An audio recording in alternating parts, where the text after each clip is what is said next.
Bienvenue dans un nouvel épisode les amis. Dans cet épisode on va parler nutrition, on va parler de routine d'entraînement, on va parler de mobilité et on va parler de musculation. Il y en aura pour tous les goûts les amis, donc vous allez être servis. Mais avant toute chose, commençons par les news de la semaine. Alors la première chose qu'on doit aborder, c'est le combat de Francis Ngannou contre Renan Ferreira. J'en ai parlé durant le dernier épisode et je vous ai donné un peu ma vision du tout. J'ai cru que ça allait être un combat qui allait être difficile. Je voyais Francis victorieux, mais je me suis dit qu'il allait galérer un peu, que le gars en face c'était un Golgoth solide, mais non, ça s'est pas passé du tout comme ça. Francis a écrasé le gars au premier round en 3 minutes, c'était plié, réglé, des grosses patates TKO au sol, voilà, extraordinaire. Francis vraiment préparé, calme, gros takedown au sol, une bonne lutte, un bon contrôle, alors que le gars en face c'est une ceinture noire de jiu-jitsu brésilien. Ben on n'a rien vu du tout. Francis, franchement, quel retour, un retour incroyable. Le gars il n'a pas combattu dans la cage en MMA depuis 3 ans. Il est parti en tant que champion poids lourd, heavyweight à l'UFC. Il a fait ses 2 combats de boxe qu'il a perdu. Un peu controversé contre Tyson Fury. Le deuxième contre Anthony Joshua où il perd avec un gros KO. Grosse déception. Et là il revient et le gars il casse tout. Et un moment très émotionnel bien entendu parce qu'il dédie cette victoire à son fils Kobe qui est décédé à l'âge de 15 mois et voilà à la fin il est là, il est même pas heureux, il pleure, on sent vraiment qu'il y a toutes ces émotions et c'était c'était une belle victoire, un beau retour, un grand champion. J'espère vraiment que un jour on verra un film de ce monsieur là, grand monsieur Francis Ngannou. Quelle histoire, si vous ne connaissez pas son histoire, j'ai déjà abordé plusieurs fois, mais c'est un sacré personnage et il dégage énormément cette énergie positive et il est vraiment inspirant. Donc voilà, j'espère que on aura l'occasion de voir, je sais pas, une biographie, un truc inspirant, quelqu'un qui va jouer son rôle. Alors je sais pas qui va jouer son rôle parce que va falloir trouver le charisme et le gabarit bien entendu. Un truc qui m'impressionne aussi avec Francis, c'est le gars il arrive de Cameroun en France, il va au States, il parle pas la langue et là il maîtrise, il fait les interviews en anglais, le gars il gère. Hein? Et pendant ce temps-là, François Hollande, il maîtrise toujours pas. You, t'as déjà regardé cette vidéo, ton ami? You can be, do you. Après, il parle mal de nous. Non, les gars, le gars, il vient du bled. Et il arrive, il contrôle les États-Unis. Et on doit parler finances, bien entendu, parce que il y a eu il a eu ses clashs avec l'UFC et avec l'UFC il a touché lors de son premier combat, je crois que c'était 25 000 ou 22 500 $, et la plus grosse prime qu'il a touché c'était justement contre le titre, contre Cyril Gane, où il a touché environ 500 à 600 000 $, ce qui est rien, c'est rien pour le nom qu'il est pour être un champion. Et apparemment là, son dernier combat au PFL, il a gagné 10 millions de $. 10 millions, c'est une dinguerie. Et il a gagné également 10 millions de $, apparemment avec Fury et également avec Anthony Joshua. Donc voilà, le gars il a fait de l'argent et c'est toujours cette controverse avec l'UFC parce que l'UFC c'est la plus grosse organisation qui génère des milliards. En tout cas, 1 milliard c'est sûr, mais des milliards je suis pas sûr à l'heure actuelle. Peut-être il faudrait vérifier. Nabil, t'arrives à checker combien génère l'UFC? Check s'il te plaît. Chiffre d'affaires de l'UFC. Et puis les combattants sont payés des cacahuètes. Alors bien entendu Francis, vrai gars, il s'est retourné contre l'UFC, contre ce que j'appelle le maître esclavagiste Dana White, et il est parti. Il a dit les gars, non, douces. Et Dana White l'a dit, tu crois tu peux partir, tu vas te retrouver dans la merde. Non, le gars il a fait 30 M depuis qu'il est parti. C'est tellement un vrai gars que lors de ce combat avec Renan Ferreira, il a insisté pour que son opposant puisse gagner une belle prime également. Et apparemment, il a gagné 2 millions. Voilà. Donc son adversaire, Renan Ferreira, 2 millions. Combien? 1 milliard par an, tu vois, j'étais sûr que c'était dans le milliard. Donc 1 milliard par an à l'UFC. Et il y a des gars, ils combattent pour 10K, les gars. 10K, non, c'est trop. Parce que vous voyez 10K, mais après il y a les impôts, il y a le staff à payer. T'as un combat dans l'année, 2 combats dans l'année, t'as gagné 20 000. C'est chaud. Non, franchement, il faut qu'il se rebelle. Mais bon, le maître esclavagiste là, il est puissant. Sinon, parlons de un autre bif qu'il y a dans l'industrie. Alors rien à voir avec le combat, mais ça reste un combat entre deux influenceurs influenceurs fitness qui sont des influenceurs canadiens. Donc le monde anglo-saxon du fitness, bien entendu, c'est la plus grosse industrie que ce qu'il y a dans la francophonie. Mais il y a un influenceur qui s'appelle Mike Van Vick. C'est un influenceur canadien, un coach canadien, qui était l'ancien bodyguard de Drake, pour la petite histoire, qui a eu un bif avec Jeff Nippard. Jeff Nippard, c'est un influenceur qui parle principalement d'hypertrophie, de musculation, etc. Et apparemment, le clash a commencé un peu, c'est pas vraiment un clash à la base, mais Mike a fait une vidéo sur Instagram en disant que il avait il parlait des gens qui étaient evidence-based, en disant tu vois, tous ces gens qui sont les intellos du fitness, c'est marrant comme quoi ils ont jamais des beaux physiques, ils ont jamais des résultats. Et je dois dire que dans la plupart des cas c'est vrai. Il y a des exceptions, Jeff Nippard étant un peu une exception également, et c'est ce qu'il a voulu mettre en avant, parce que Jeff Nippard s'attarde beaucoup sur la science, et c'est bien parce qu'ils font des trucs qui font avancer également l'industrie. Et du coup il a dit moi écoute, je suis pas d'accord avec toi, parce que moi j'ai réussi grâce à la chance à construire un beau physique qui m'a permis de gagner mes compétitions de bodybuilding naturel, etc. Et blablabla. Bref, en gros, il remet en question un peu cet argument-là. Et il s'avère que les mecs se sont croisés dans une salle. Alors, je sais pas s'ils s'entraînaient déjà dans la même salle ou pas, ou ils se sont vus par hasard, ou ils se sont donné rendez-vous. Mais tout ce qu'on voit, c'est la vidéo de Mike qui pousse Jeff Nippard par la gorge. Et puis le gars, le petit mec là, il vole loin, pas, mais il tombe par terre. Alors, il y en a qui sont offusqués, qui disent oui, non, mais Jeff Nippard, c'est un mec sympa. Il y en a qui disent oui, c'est bien fait. Bref, c'est toujours marrant ces bifs d'internet. Moi je pense que les gars, dans la vraie vie, pour moi il n'a pas manqué de respect, il n'a pas été irrespectueux, mais je sais pas ce qui s'est passé en dehors de ça, avant ça. Est-ce qu'il a manqué de respect sur internet? Moi je suis pour les amis. Si tu manques de respect sur internet, eh bien dans la vraie vie, une petite tarte comme ça c'est réglé. Voilà, je suis pas pour la violence, quoique quand c'est justifié, non, mais comme ça pour une petite vidéo, ça avait pas l'air malsain. Mais c'est vrai que j'avoue, sur internet, dans le monde du fitness, c'est trop, tout le temps des débats, des clashs. Même moi ça me fatigue les gars, surtout les comptes des gens qui ne font que de critiquer les autres. Tout leur contenu, c'est critiquer les autres. Eux, ils méritent des tartes. Ils méritent des tartes dans la vraie vie. Et voilà. Je sais qu'il y en a parfois qui m'ont déjà écrit lui, il a répondu à ton truc. Je regarde même pas. J'ai pas le temps, les amis.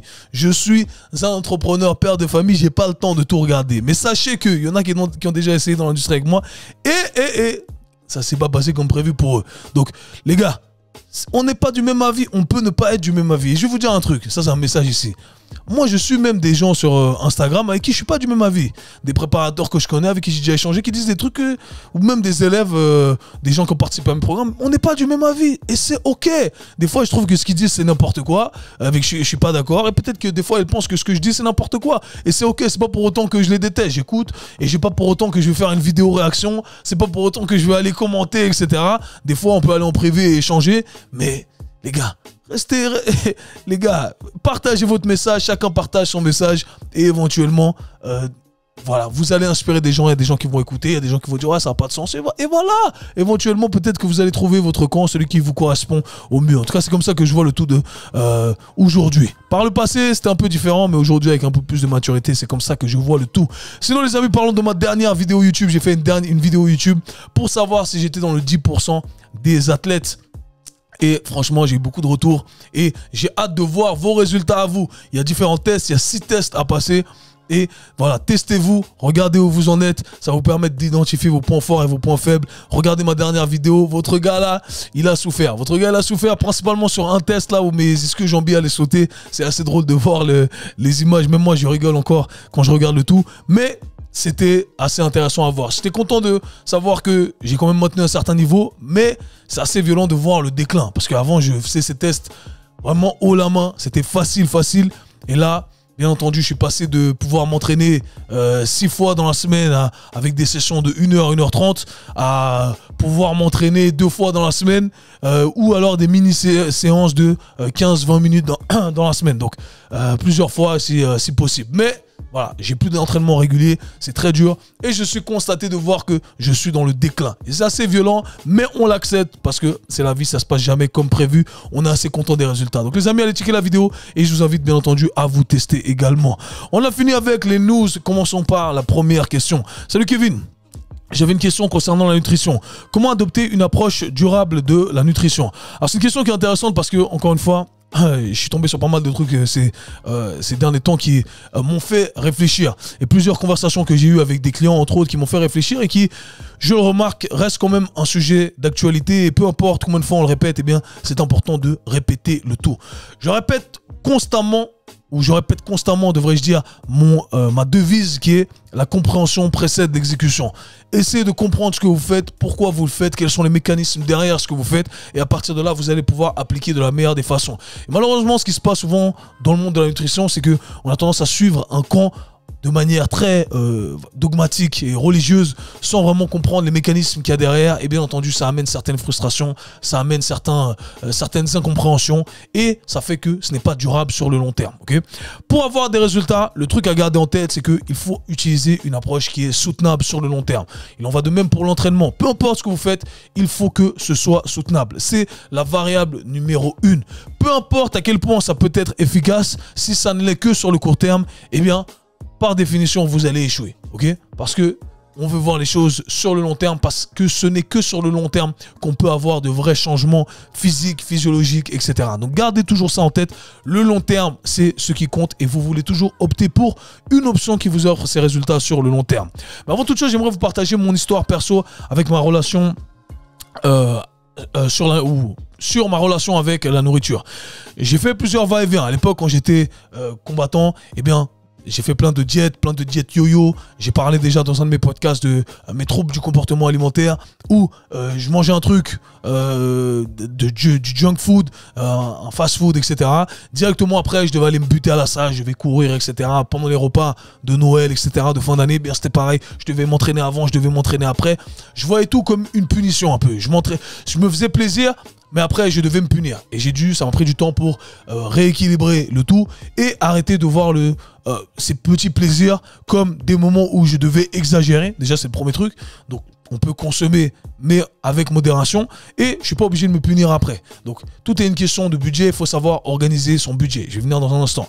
Et la deuxième réalisation que j'ai eue, et ça, c'est vraiment très récent, ça fait quelques mois, c'est que j'ai réalisé que tout était une question de perspective au final. Et ça, c'est un point qui est très important. Je le mentionne souvent avec des clients qui abordent ce sujet avec moi, qui disaient, moi, j'ai souvent envie de manger des cochonneries, etc. C'est mon truc, c'est ce qui me fait plaisir, c'est ce qui me fait du bien.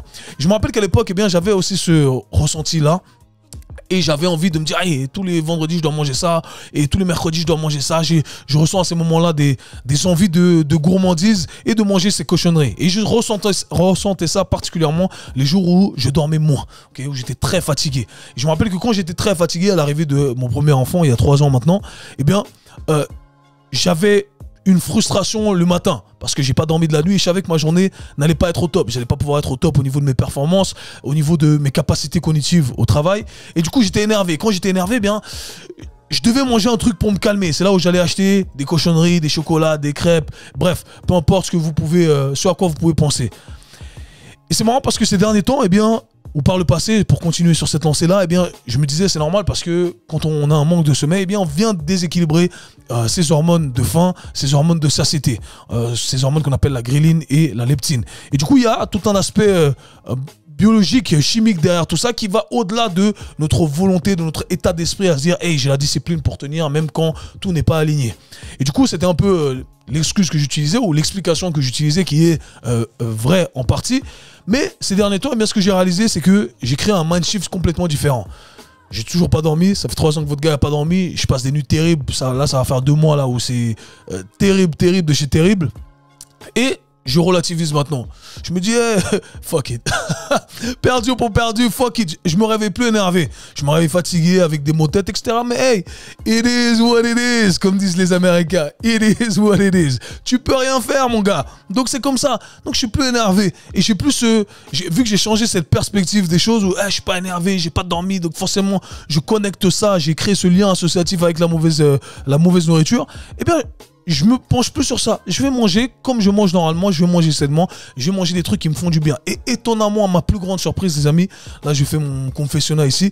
Eh bien, j'ai plus j'ai plus cette envie, cet appétit pour manger des cochonneries, pour manger du junk food, etc. C'est parti complètement. Et je retrouve une satisfaction plus importante à consommer des bons trucs. Là, c'est là où je vais m'acheter un bon steak, je vais m'acheter des bons trucs, de la viande de qualité. J'ai les moyens pour le faire. Bien entendu, si vous n'avez pas les moyens pour le faire, eh bien, consommez encore une fois quelque chose qui reste à votre portée. Mais ça m'apporte une meilleure satisfaction. Et en plus de ça, je me sens bien. Et en plus de ça, eh bien, je ne vais pas accumuler de la masse grasse. Donc, hey, c'est le meilleur de tous les mondes. Et tout commence par cette perspective de comment j'ai pré-réglé mon état d'esprit. J'espère que vous l'avez compris. Avant, je me réveillais fatigué, je pré-réglais mon filtre au niveau de mon cerveau en me disant c'est de la merde, ma journée c'est de la merde, je dois consommer de la merde. Et là je me dis non, c'est comme ça, tout va bien, on va continuer à faire ce qu'on peut faire et on va consommer comme on consommerait d'habitude notre alimentation sans rien changer. Et c'est un vrai game changer les amis. Je me rappelle que par le passé, le lundi, je venais à la salle, au bureau et je me sentais gras, ballonné, etc. Et là non, je me sens bien, mon physique change pas, je m'entraîne un peu moins, un peu plus, j'arrive à maîtriser avec la nourriture et j'ai développé une meilleure relation. Donc tout ça pour vous dire que c'est beaucoup une question de perspective, une question d'état d'esprit et ça change vraiment tous les processus chimiques au sein de votre corps comme quoi, hey, ce cerveau, ça crée vraiment la différence. Maintenant, pour parler d'un point de vue un peu plus technique, eh bien, je dirais qu'il ne faut pas tomber dans les dogmes, comme je l'ai dit, ces diètes religieuses, ces diètes avec des noms. J'ai fait une vidéo sur YouTube à l'époque, il y a plusieurs années maintenant, où je disais, votre diète n'a pas besoin d'avoir de nom. La diète carnivore, la diète cétogène, le jeûne intermittent. Trouvez ce qui vous correspond. Qu'est-ce qu'il faut prendre en considération? Quelles sont les variables ici que l'on doit agencer, okay, ou auxquelles on doit penser? Quel est le temps que j'ai à disposition? Est-ce que j'ai le temps de manger à midi? Est-ce que j'ai le temps de manger le matin? Est-ce que j'ai le temps de manger le soir? Selon quelles circonstances? Est-ce que je suis stressé? Est-ce que je ne le suis pas? Etc. Okay. Est-ce que j'ai accès à un endroit où je peux aller acheter de la nourriture? Est-ce que je peux préparer ma nourriture? Il faut prendre toutes ces variables-là en considération et dire, ok, quand je mange certains aliments, je me sens bien. Ces aliments-là, je me sens pas bien. Par conséquent, je vais manger ce qui me fait du bien. Et si ça inclut de la viande, du poisson, des légumes, etc. Eh bien, ça inclut tout ça. C'est ce qui vous fait du bien. Ce qui est important, c'est d'avoir, bien entendu, tous les nutriments nécessaires. Dans un premier temps, on veut avoir les macronutriments nécessaires, c'est-à-dire les protéines, les glucides et les lipides. On veut avoir, dans les règles générales ici, assez de protéines, on va dire 1,6 à 2,2 grammes. Moi, je vous inviterai à viser les 2 grammes par kilo de masse maigre, mais pour faire très simple, vous prenez 2 fois votre poids du corps idéal, sans exagération. Imaginons que vous vous sentez un peu gras, vous êtes à 80 kg et que vous devriez être à 75 ou 75 kg. Eh bien, vous faites ça à 75 fois 2, ça vous donne 150 grammes de protéines à consommer. Ok, c'est ce que vous allez consommer. Vous ne pouvez pas vous tromper en mangeant plus de protéines. Il n'y a pas d'effet malsain si vous n'avez pas de maladie qui a été diagnostiquée au préalable au niveau de vos reins, etc. Contrairement à ce qui a pu être dit. Ok.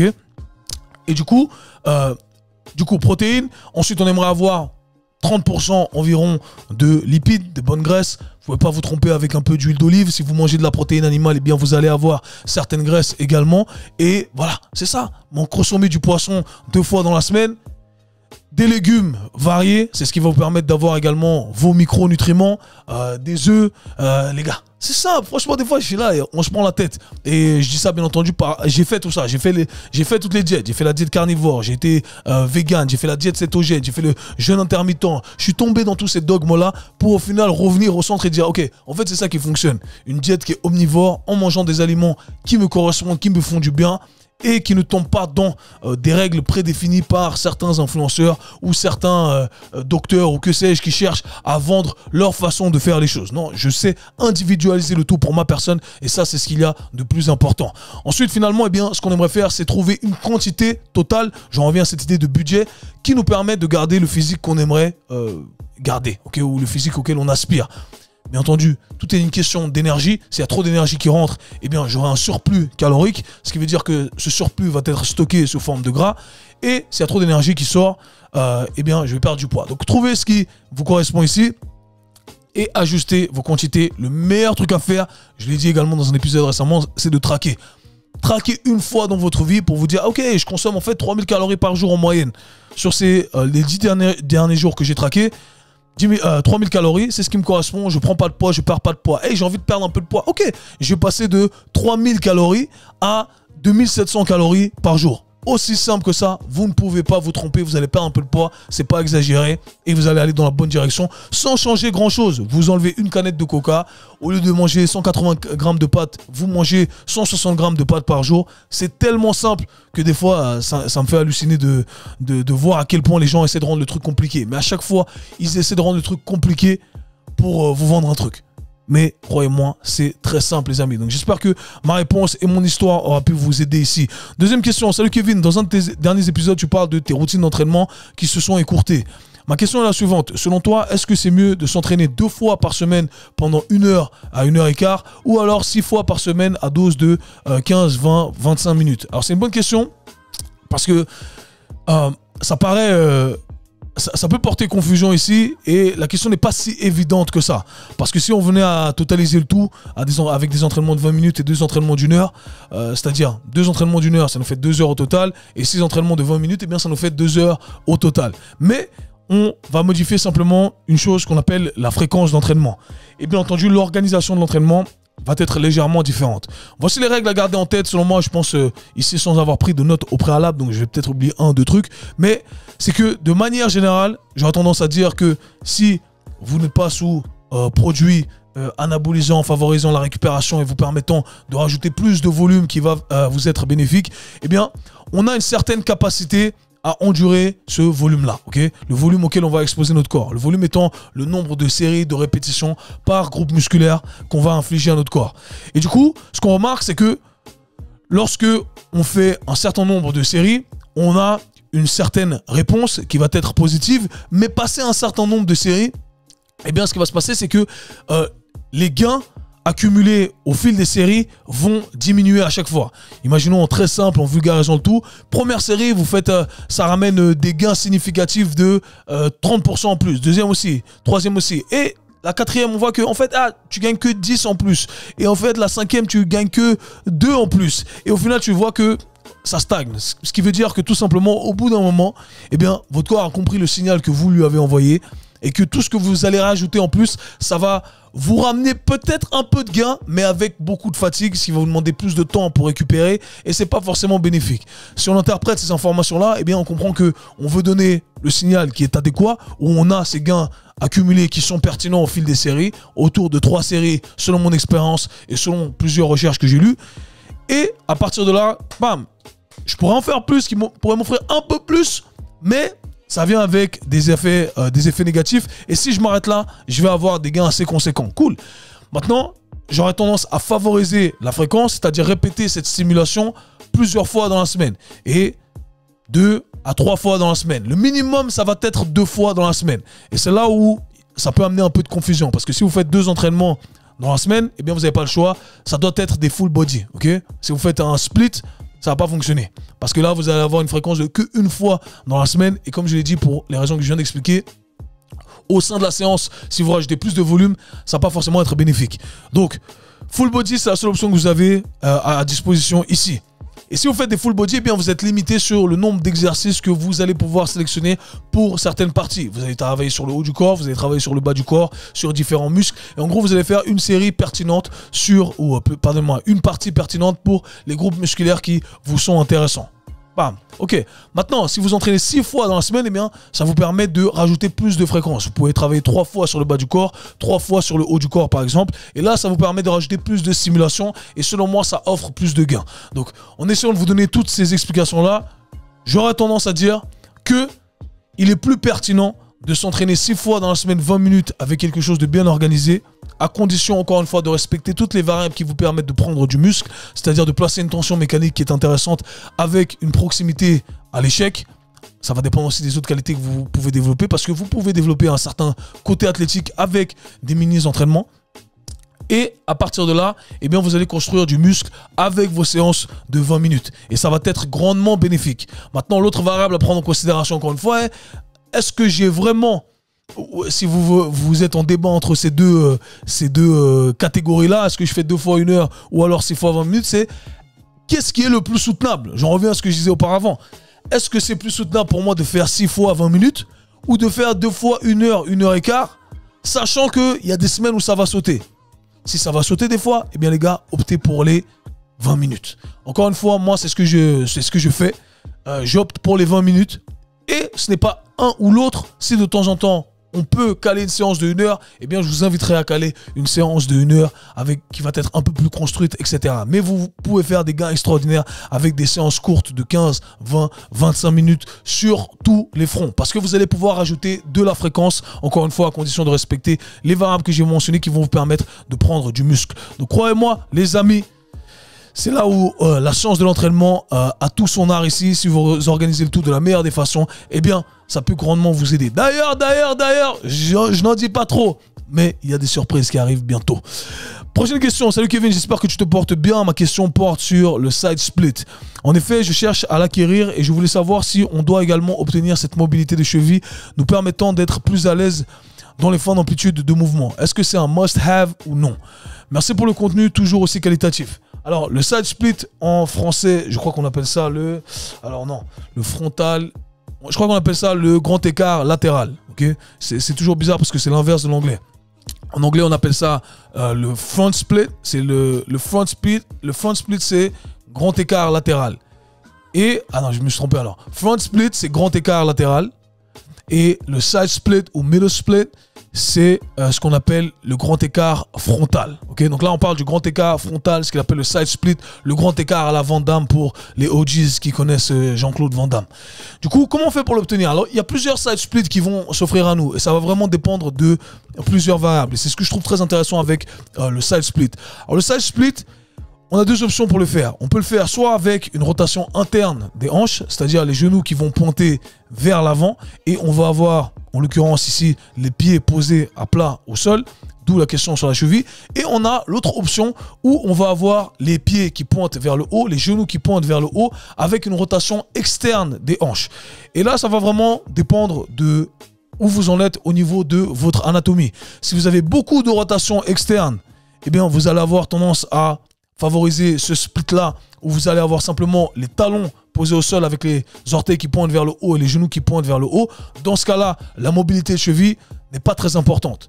Maintenant, pour beaucoup de personnes, ce qui était mon cas, eh bien, je suis plus à l'aise avec le side split parce que je l'ai fait. Figurez-vous, pour ceux qui viennent de connaître ici, qui est suisse, j'ai fait tous les grands écarts. Tous les grands écarts avec des charges externes jusqu'à 50% de mon poids du corps et plus. Ça dépendait de quel grand écart.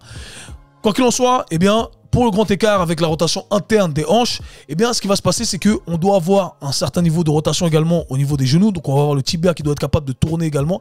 Et on doit avoir ce qu'on appelle une inversion au niveau des chevilles qui est très prononcée. C'est-à-dire ce moment où on twiste sa cheville vers l'extérieur. C'est ce qui va nous permettre d'être stable dans cette position-là. Okay? Et là, effectivement, ça peut être un facteur limitant. Beaucoup de personnes ont éventuellement ou arrivent à un certain degré de mobilité au niveau des hanches.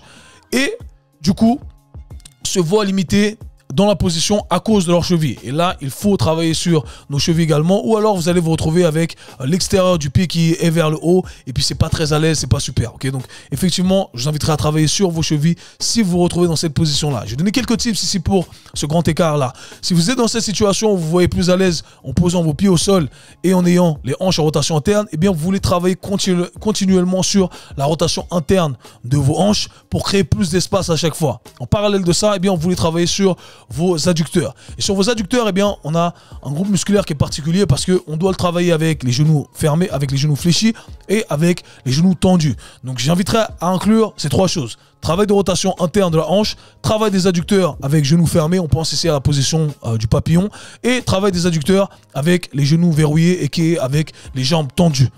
Et ensuite, après avoir travaillé sur ces aspects-là en isolation, intégrer le grand écart, et là on peut se mettre dans la position de grand écart, encore une fois avec la rotation interne ici, pour favoriser ces gains, sans oublier le travail de cheville.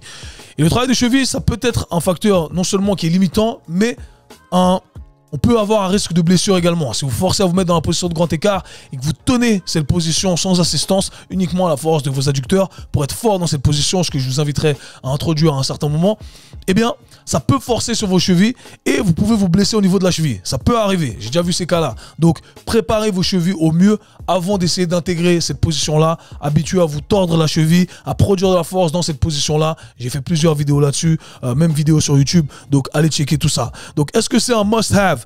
Ça dépend de votre pas anatomie, parce que j'aime pas dire ça, parce que anatomie, ça fait du style, on peut rien changer. Non, on peut changer. Ça va dépendre de votre niveau de mobilité et de la position dans laquelle vous êtes le plus à l'aise. Pour les autres, eh bien, ça va être facile pour vous. Vous stretchez vos adducteurs à fond et vous vous mettez avec les pieds qui pointent vers le haut et vous travaillez sur votre rotation externe. C'est assez intuitif. Les gens qui ont assez de rotation externe vont se mettre dans cette position de grand écart avec les orteils qui pointent vers le haut avec cette rotation externe. Donc trouvez ce qui vous correspond ici. Dernière question qui a été posée. Salut Kevin. Quand faut-il favoriser les machines à câble par rapport au poids libre? J'ai choisi cette question parce que je trouve que c'est très intéressant. Et c'est en lien avec un des épisodes que j'ai fait le mardi sur les lengthened partials. Donc je vais essayer d'aborder le tout. J'ai pas de science exacte en disant « Hey, il faut plutôt utiliser les machines à câble selon ces contextes-là, etc. » Je pense que c'est vraiment une question de ressenti avant tout. Okay? Donc si vous sentez que les machines à câble vous offrent plus de gains et moins de gêne, c'est le premier truc sur lequel il faut s'attarder. Je pense par exemple à des personnes qui ont des douleurs aux épaules, qui essaient de faire des exercices avec des haltères pour les pecs, que ce soit des fly avec les pecs et ils ressentent des gènes, et vous les mettez sur les poulies avec des mouvements qui mécaniquement sont quasiment similaires et il n'y a aucune gêne. On arrive à mieux isoler. Donc si vous arrivez à mieux isoler, tant mieux, utilisez la poulie. J'ai pas d'explication biomécanique par rapport à ça. Maintenant, il y a certains exercices pour lesquels la poulie est beaucoup plus adaptée. Je pense à des exercices pour les triceps par exemple. Si je pense à un exercice par exemple, comment ils appellent ça, je crois le French press, où on a une haltère et on monte au-dessus de la tête, pour ceux qui vont voir en vidéo ici, eh bien je monte au-dessus de la tête et je tends les bras. Et ce que vous remarquez, c'est que souvent quand vous tendez, vous mettez vos bras au-dessus de la tête, déjà rares sont ceux qui arrivent à amener leurs épaules à 180 degrés, eh bien quand je tends, mon bras part un peu vers l'extérieur. Et du coup, quand j'ai une poulie, eh bien, ça me permet d'ajuster justement le mouvement de mon coude sans essayer de le garder de manière linéaire où ça monte vers le haut et vers le bas alors que mon coude veut partir vers le côté. Ce qui me permet de maximiser un peu la tension et le recrutement des coudes sans me mettre à risque, sans me mettre dans une position qui est inconfortable et qui n'est pas naturelle pour le mouvement que je cherche à faire. Donc il y a certains exercices comme ça et les triceps, ça a toujours été un des cas particuliers pour moi. J'ai toujours ressenti ça avec mes clients ou sur moi-même, où on va favoriser l'utilisation de la machine à câble simplement pour cette question de confort et pour cette question anatomique, pour cet exemple-là, je pense que ça a du sens de le dire, qui respecte simplement les angulations que je cherche à viser. Maintenant, pour reprendre cet exemple ici de ce qu'on appelle, si on le fait un bras par exemple, eh bien c'est le katana tricep extension, eh bien là, avec une haltère, ça serait intéressant de travailler simplement avec cette amplitude, cette demi-répétition, okay, où on travaille avec cette position d'étirement. Pourquoi? Parce que si je tends complètement, comme je l'ai dit, eh bien la tension n'est plus passée correctement. Je dois me forcer pour garder l'haltère au-dessus de ma tête alors que mon bras veut partir légèrement sur le côté. Et du coup, eh bien, ce serait intéressant de travailler simplement avec des demi-reps. L'avantage de la machine à câble également, c'est que ça va nous permettre de travailler avec des amplitudes de mouvement complètes en restant sous tension. On va avoir une tension qui va être continue, quasiment la même, sur tout le mouvement. Alors que sur certains exercices qui vont être similaires, avec les haltères, eh bien, on a des endroits où on n'a pas de tension. Je pense par exemple, on a parlé des pec fly. Les pec fly, si vous remontez tout en haut, eh bien, il n'y a pas de tension tout en haut. Alors que avec une machine à câble, lorsque vous remontez tout en haut, vous allez avoir quand même une certaine tension malgré que l'effet de levier ne soit pas maximisé. Ça va dépendre encore une fois du placement de la poulie.